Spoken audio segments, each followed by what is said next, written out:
You started the second half of the conference season, a couple of nice road runs at St. Thomas. What did you like out of the guys?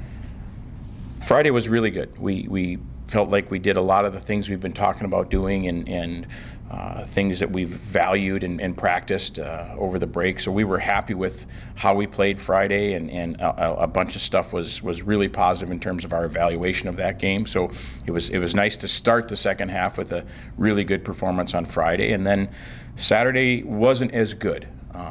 St. Thomas has something to do with that too. They played hard all weekend, and their goaltenders both played well. And so, but from our perspective, we just felt like the difference between how we played on Friday and how we played on Saturday, that gap was too great. So we're trying to fix that. But ultimately, at the end of the day, we talked about taking each series individually, not looking at the 14-game second half of the season, the individual series each weekend, and the goal was to win games. And we won 2 games this weekend, which was great. You guys are back at home for 2 back-to-back games for the first time in, I want to say, over a month, because you had that one-off with Ohio State. What does it mean to be back at home, kind of back in the grind of the school year as well? Yeah, our guys are excited to play here. It's been a while, and the last time we played here was, with the exception of the final score, was outstanding. You know, a sold-out crowd and really good energy, really unique end of the game with the net being pushed off and penalty shots and all that kind of stuff. So it was a really good college hockey game, and the atmosphere was outstanding in Slater Family Arena. So our guys are excited to be back here, and hopefully we'll have students, in the building because we're home and they're back in school. So we're really excited for this series. Bemidji State had a 4-game stretch where they're playing, Minnesota State, St. Cloud, and then they bounced back last weekend with a couple of wins against Lake Superior. What are your takeaways watching them over the last week? They're a really good team. They're an older team, and they're a team that people knew and in the preseason polls thought was going to be a good team. They're really, fundamentally, they do a lot of really good things. They've always defended hard. They've always had good goaltending. They've always had a really good goals against in terms of the national rankings, and they know how to play, and they know what they are, and they're really comfortable with their identity and how they want to play. And so it's been a healthy rivalry over the past few years with them. There's mutual respect between the staffs and the programs, and we expect this to be, just the same kind of series we had up there. The first night was real hard fought, and Zach Rose played really well for us, and then the next night we turned around and played well, and their goalie played well. So we expect it to be a series that's really tightly contested all weekend. Their young goalie's coming off kind of a wild performance, 49 saves, 51 shots. How, kind of facing a hot goalie like that, do you adjust your game plan at all? No, we just want to continue to focus on the things that we believe we need to do in order to be successful, especially with the puck.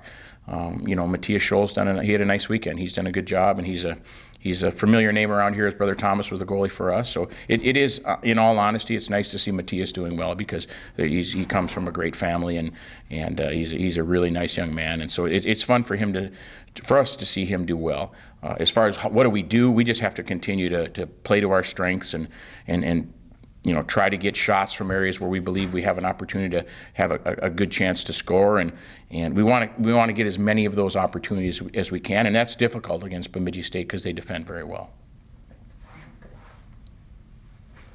Corey, you got anything?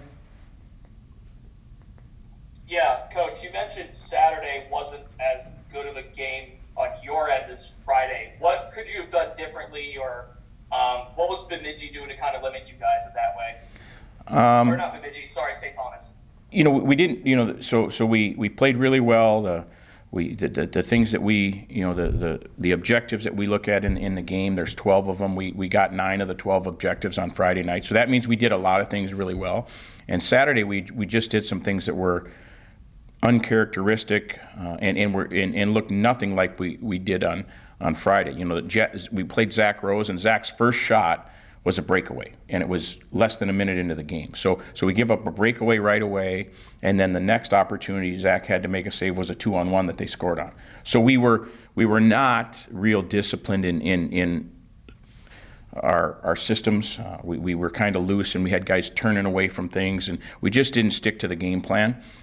The second period was better, and we got a lot of opportunities, and we played a lot better the second period. Unfortunately, we weren't able to score as many goals as we would have liked. But it was just our start wasn't great, and we didn't. When you're in a situation like that where you win on Friday, you know that the other team is going to come back, especially early. They're going to come back ready to go. They're going to want to, atone for the mistakes they made on Friday, and potentially there's some lineup changes and maybe a goalie change and all those kinds of things. So those kids and that team's going to play harder than they did on Friday because, they didn't like the result, and we did not come out necessarily ready to go from the drop of the puck, and then we settled in a little bit, and fortunately enough, Zach played really well, and Alex Barber made a big play in the overtime to get us a win. St. Thomas, this is a program that jumped from D3 to D1 this year. You've already seen them, but kind of with that in mind, in your eyes, in your 10,000-foot view from here, how have they grown as a D1 program over this last year? Because you said it yourself, they gave you guys a lot of fits on Saturday. Yeah, I would think it's just, you think about how quickly they went from Division III to Division I. It wasn't like this was a ramp up over 2 and 3 years. And then they were in a league just like that. So for them to jump right in, they had a bunch of people, brand new coaching staff, bunch of new players, bunch of players that were going from Division III, carried over with the team and are now Division I hockey players. So there was a lot of new things for them and a lot of growing pains, I would say, just in terms of figuring out how they're all going to, operate at this level.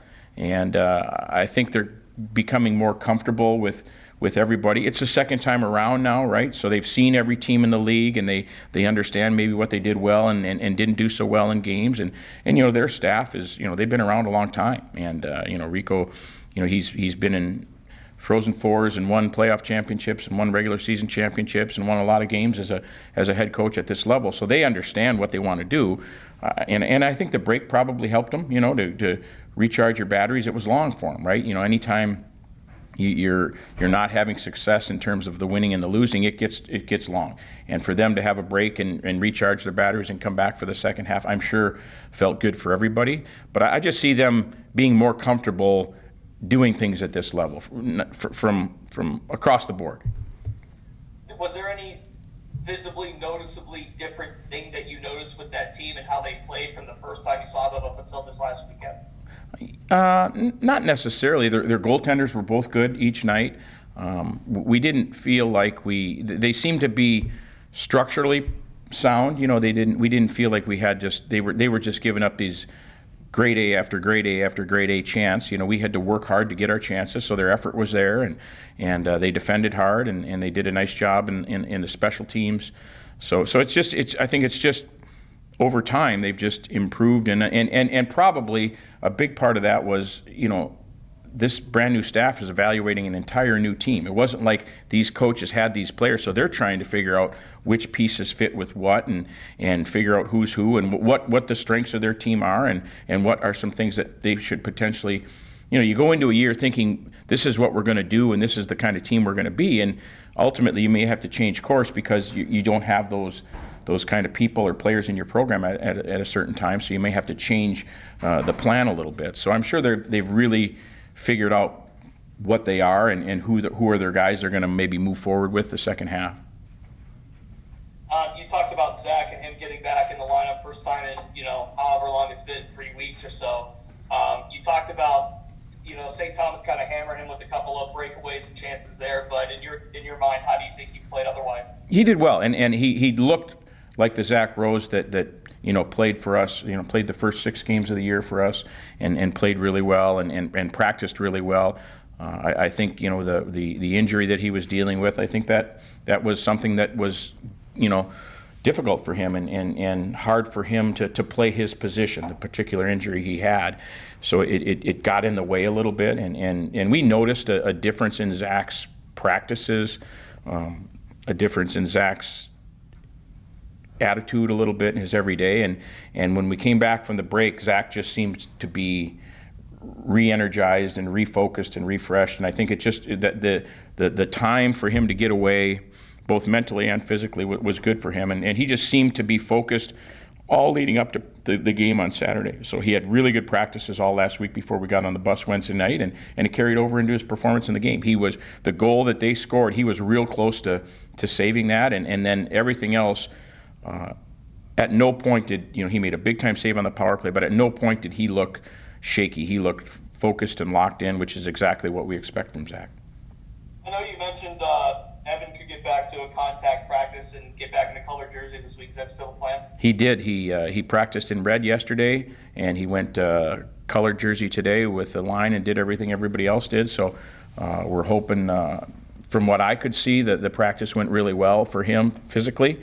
I haven't heard from Dan Fisher as to that there was a setback or whatever. So that was a positive sign that Evan was able to make it through a regular practice without any setbacks or without having to, pull himself from drills. So he just did everything anybody else would. So as far as we're concerned right now, as we speak, that Evan Doherty's available for this weekend.